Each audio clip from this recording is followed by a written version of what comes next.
Shalom saudaraku yang kekasih, kita bersyukur kasih Tuhan begitu sempurna buat saya dan saudara.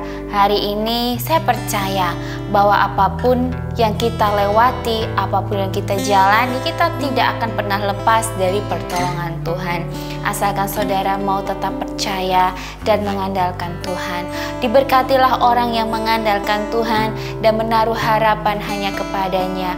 Orang-orang yang mengandalkan Tuhan tidak akan kehilangan harapan, sebab orang yang mengandalkan Tuhan ada kekuatan. Mari saat ini kita mau siapkan hati kita untuk memuji dan memuliakan nama Tuhan, sehingga pujian kita boleh berkenan dan berbau harum di hadapan Tuhan. Biarlah pujian saya dan saudara boleh keluar dari hati yang penuh ucapan syukur kepada Tuhan Allah yang hidup. Terima kasih Tuhan, kami bersyukur Bapa. Kemanakah aku dapat pergi, menjauhi rohmu yang suci, Kau sahabat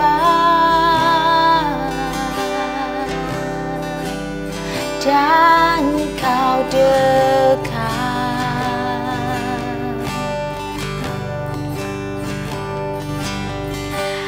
Bahkan seluruh pengabdianku tak bisa membalas kesetiaanmu, sungguh mulia. Amin. Dan berharga Tuhan, sungguh besar pengorbananmu bagiku, terlalu dalam untuk dimengerti, sungguh besar,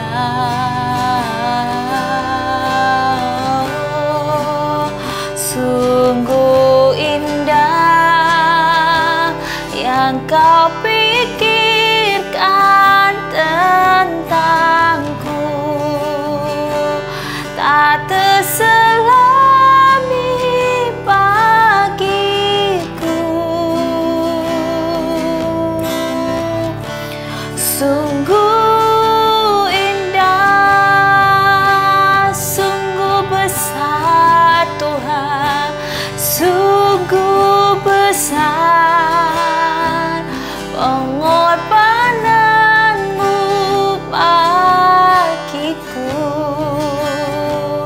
terlalu dalam untuk dimengerti, oh, sungguh besar,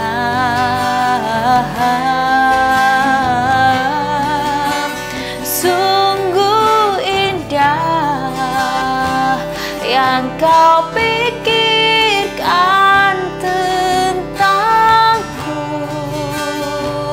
tak terselami bagiku, sungguh indah, sungguh besar Tuhan, sungguh besar pengorbananmu bagiku, terlalu dalam untuk dimengerti, sungguh besar, oh, sungguh indah yang Kau pikirkan tentangku, tak terselami bagiku. Amin Tuhan. sungguh indah, sungguh indah,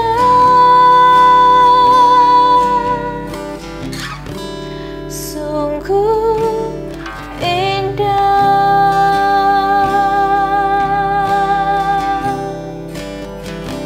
sungguh indah Kau Tuhan, sungguh besar pengorbanan-Mu Tuhan. Kami bersyukur Tuhan. Oh Bapa, sungguh besar kasih setia-Mu dalam hidup kami. Kami bersyukur Tuhan. Terima kasih Bapa. Oh Tuhan, sungguh besar pengorbanan-Mu bagiku. Amin. Terlalu dalam untuk dimengerti, sungguh besar Bapa. Oh, sungguh besar. Sungguh indah yang Kau pikirkan tentangku, tak terselami bagiku. Sungguh indah,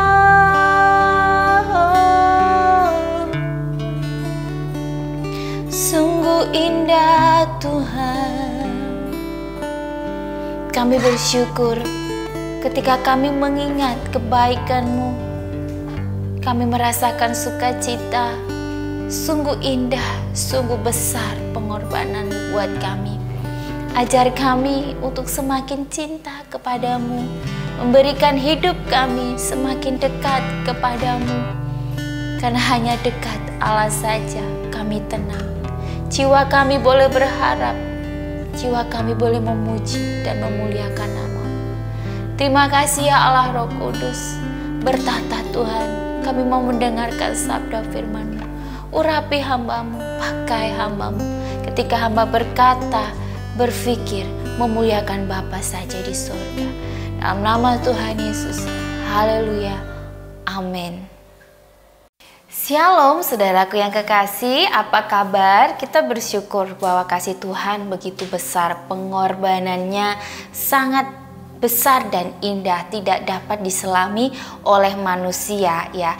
Untuk itu saudara, jangan pernah kita membandingkan pengorbanan kita yang tidak ada apa-apanya di dunia ini. Untuk itu mungkin saja pengorbanan saudara di dunia tidak dihargai. Tetapi saudara, ketika kita mengingat bahwa pengorbanan Tuhan itu lebih besar, bahkan banyak mungkin dari kita juga kadang tidak menghargai pengorbanan Tuhan. Untuk itu jangan pernah menuntut kepada orang untuk selalu menghargai, tetapi kita lakukan saja ya, berikan saja yang terbaik. Dalam hidup ini saya selalu belajar ya. Saya belajar bahwa saya tidak harus dan saya tidak perlu sebenarnya untuk meminta orang lain untuk menghargai, apalagi pasangan kita, anak kita. Apa yang kita lakukan ya lakukan saja, berikan yang terbaik. Masalah dihargai atau tidak itu Tuhan yang tahu. Kalau kita lakukan yang baik dengan tulus dan ikhlas, pastinya ada damai, ada sukacita, bahkan ada berkat yang luar biasa yang saya percayai dan saya pegang. Hari ini kita membaca firman Tuhan dan judul tema firman Tuhan hari ini adalah benih waktu. Kita membuka bersama di Markus 4 ayat 13-20. Lalu ia berkata kepada mereka, "Tidakkah kamu mengerti perumpamaan ini? Kalau demikian bagaimana kamu dapat memahami semua perumpamaan yang lain?" Penabur itu menaburkan firman. Orang-orang yang di pinggir jalan tempat firman itu ditaburkan ialah mereka yang mendengar firman, lalu datanglah iblis dan mengambil firman yang baru ditabur di dalam mereka. Demikian juga yang ditaburkan di tanah yang berbatu-batu ialah orang-orang yang mendengar firman itu dan segera menerimanya dengan gembira. Tetapi mereka tidak berakar dan tahan sebentar saja. Apabila kemudian datang penindasan atau penganiayaan karena firman itu, mereka segera murtad. Dan yang lain ialah yang ditaburkan di tengah semak duri, itulah yang mendengar firman itu. Lalu kekhawatiran dunia ini dan tipu daya kekayaan dan keinginan-keinginan akan hal yang lain masuklah menghipit firman itu sehingga tidak berbuah. Dan akhirnya yang ditaburkan di tanah yang baik ialah orang yang mendengar dan menyambut firman itu lalu berbuah. Ada yang 30 kali lipat, ada yang 60 kali lipat, dan ada yang 100 kali lipat. Amin. Di sini Yesus banyak berbicara tentang menanam benih dan seringkali mengumpamakan penanaman benih dengan perbuatan menabur firman. Dia mengajarkan bahwa sebagian benih itu direnggut iblis, sementara benih lain tidak berakar dan hanya bertahan sebentar, dan yang lain lagi dihambat serta terhimpit oleh hal-hal di sekitar mereka. Ketika kita menyampaikan kabar baik soal benih mana yang akan hidup tidaklah tergantung pada kita. Tugas kita hanyalah menabur Injil, yaitu mengabarkan tentang Yesus Kristus. Pergilah ke seluruh dunia, beritakanlah Injil kepada segala makhluk. Pada tahun di mana kita di sini belajar, ya, untuk percaya bahwa ketika kita mau membawa benih firman Tuhan dalam kehidupan saya dan saudara, maka percaya orang yang mendengarkan dengan baik akan berbuah. Seperti halnya di sini ya, saya mau ya mengabarkan Injil ke semua orang seluruh dunia. Kalau di YouTube channel ini kan ke seluruh dunia, ke seluruh orang ya. Saya mau memberikan, mewartakan Injil.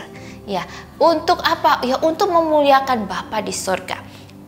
Ketika kita ke gereja pun juga, ya, apa tujuan kita untuk ke gereja? Ya, saya selalu mengungkapkan bahwa ke gereja harus punya maksud. Maksudnya apa? Diberkatikah? Atau mengambil kesempatan, ya? Atau kita ke gereja karena kita cinta kepada Tuhan, ya? Orang yang mendengarkan firman Tuhan dengan baik dan berbuah bisa dilihat dengan hidupnya. Ya, bisa dilihat dengan hidupnya, bukan dengan perkataan. Ya, untuk itu jangan sampai saudara ini jadi batu sandungan. Kenapa jadi batu sandungan? Karena saudara mendengarkan firman Tuhan setiap rutin ya, setiap minggu rutin ke gereja, STKB 3 kali, tetapi tidak berbuah, itu sama saja menjadi batu sandungan ya, karena akan menjadi bahan omongan ya saudara. Bukannya kita mau hidup tidak tidak mau mendengarkan omongan orang, tidak, tetapi buah itu akan bergeming ya, buah itu akan bergeming dalam hati orang yang akan melihat buah kita. Ya, kita nggak perlu ngomong. Ketika kita berbuah, orang akan tahu apakah kita ini sungguh-sungguh menghidupi firman Tuhan atau tidak. Ya, untuk itu ketika kita setia kepada ibadah, ya, setiap ibadah setia pada Tuhan, ya, berbuahlah dalam hidupmu, dalam perilakumu, pemikiranmu, ya, dan juga dalam menghormati. Melihat lingkungan sekitar ada sampah yang jatuh atau ada sampah yang berserakan, Ya, itu apakah juga bentuk kita melakukan firman Tuhan? Iya, sangat sekali. Untuk itu kalau saya melihat ada sampah di gereja, saya merasa miris. Karena ini rumah Tuhan, kenapa buang sampah sembarangan? Ya saudara, bukannya saya mau, bagaimanapun juga namanya rumah Tuhan, ada sampah. Mau itu sampah saya atau sampah bukan saya punya, kita harus menjadi pelaku firman. Ambillah sampah itu, buanglah ke tempatnya. Supaya juga orang-orang bisa melihat ketika kita melakukan yang baik, mereka akan melihat buahnya. Ya, untuk itu saudara, bukan berarti kita lakukan kebaikan kita harus kasih tahu orang, enggak. Tetapi dalam hidup sudah ketahuan, ya, sudah ketahuan. Ketika di gereja baik, di luar gereja haleluya, ya. Ya, semua orang tidak menghargai, berkata kasar, membeda-bedakan. Nah, ya, berarti firman itu tidak berbuah, tidak didengarkan dengan baik. Kita hanya ke gereja rutinitas saja, ya. Kita ke gereja tapi kita masih ngomongin orang, kita masih ngegibahin orang, menghakimi orang. Ya sama saja kita sama dengan orang yang ke gereja. Jadi mending gak usah ke gereja, ya. Gak usah ke gereja kalau firman Tuhan yang diterima tidak menjadi buah. Ya, saya selalu berkata kepada suami saya bahwa kita harus menghidupi firman Tuhan. Jangan sampai kita jadi batu sandungan. Apalagi ya, saya dan suami bekerja, kita melayani Tuhan seperti ini. Kita juga, suami saya melayani musik, saya melayani WL di mimbar. Ya, saya itu menjadi pergumulan dalam hidup saya untuk Tuhan jaga hidup saya. Ya, untuk itu bagaimana saya menjaganya, yaitu saya selalu setiap pagi berikan waktu yang terbaik untuk merenungkan firman Tuhan, membaca firman Tuhan dan membawanya dalam hidup saya. Susah atau gampang kalau kita mau menghidupi firman? Ya tidak mudah, karena iblis itu kan tidak suka, dia suka mengusik hati saya dan saudara, mengusik supaya saya dan saudara ini ya udah dibisik-bisikin, ya. Udah ngapain hidup suci, kudus, ya. Ngapain kamu setia sama Tuhan, wong kamu kayak begini terus, ya. Ya. Jadi saudara, ya, ketika kita mau berbuat baik, ketika kita mau berubah apalagi ya, pasti si iblis itu tidak suka. Itu sudah pasti. Sudah saya jamin itu ya. Tetapi di situ memang Tuhan pakai iblis itu menguji kita sebenarnya, ya. Apakah kita ini murni atau tidak? Kemurnian tuh harus diuji, ya. Berlian juga kalau dia dijual mahal pun juga dia harus diuji kan kemurniannya, apalagi kita, ya. Untuk itu dalam hidup ini kita tidak akan pernah terlepas yang namanya ujian, kesulitan, ketakutan, kebimbangan. Untuk itu ketika kita percaya dan mengandalkan Tuhan, ya, berharap kepadanya, menaruh harapan ya kepada Tuhan, pasti Tuhan akan buka jalan. Akhir-akhir ini saya juga mendengar konsultasi, ada teman saya juga sharing kepada saya bahwa dia sedang dihadapkan dengan kekhawatiran, ketakutan karena masalahnya dia mengandalkan kekuatannya sendiri. Akhirnya jadilah kesalahan-kesalahan yang dia dapati, ya. Jadi saudara, orang yang mengandalkan kekuatan sendiri pasti dia akan salah, pasti, iya. Karena ya itu ya, buahnya itu pasti salah. Saya juga pernah mengandalkan diri sendiri dan akhirnya saya salah jalan, saya ambil langkah. Tetapi ketika kita disadarkan, ya justru dengan kesalahan itu sebenarnya saat disadarkan oleh Tuhan bahwa jangan bergantung pada dirimu sendiri, tetapi bergantung kepada Tuhan. Mengandalkan Tuhan itu memang tidak mudah, tetapi dibutuhkan kepercayaan, iman yang teguh. Percaya aja.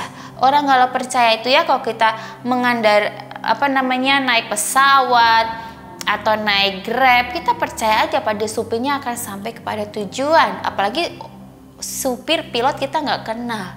Tapi kita percaya, ya, kita harus menaruh harapan kita kepada Tuhan seperti itu. Ya saudara, mengandalkan Tuhan dalam kesulitan, kehimpitan. Supaya Bapa di surga memberikan berkat yang luar biasa, yaitu kekuatan, damai sejahtera, dan sukacita. Mari kita mau berdoa. Terima kasih Tuhan, kami diingatkan kembali bahwa hidup ini kami harus berbuah. Apa yang kami dengar firman Tuhan, boleh kami tanam dalam hati kami, dan boleh berbuah dan bisa memuliakan Bapa di sorga, agar buah-buah kami ini dapat membawa jiwa-jiwa lebih banyak untuk mengenal akan Tuhan. Dan ajarilah kami untuk terus bersekutu, memberikan waktu kami yang terbaik, bukan memberikan sisa waktu kami, tetapi berikan waktu kami yang terbaik buat Tuhan saja. Dan kami bersyukur Bapa, Engkau setia dan sungguh setia dalam hidup kami. Terima kasih Tuhan, terima kasih Yesus. Hari ini kami mau beraktivitas, kami mau mengandalkan Tuhan lebih dari segalanya. Sebab kami akan diberkati, berkelimpahan dengan kekuatan, damai sejahtera dan sukacita ketika kami mengandalkan Engkau Tuhan dalam keadaan dan situasi apapun. Terima kasih Tuhan, kami bersyukur dan berterima kasih. Dalam nama Tuhan Yesus, haleluya. Amin. Puji nama Tuhan, shalom.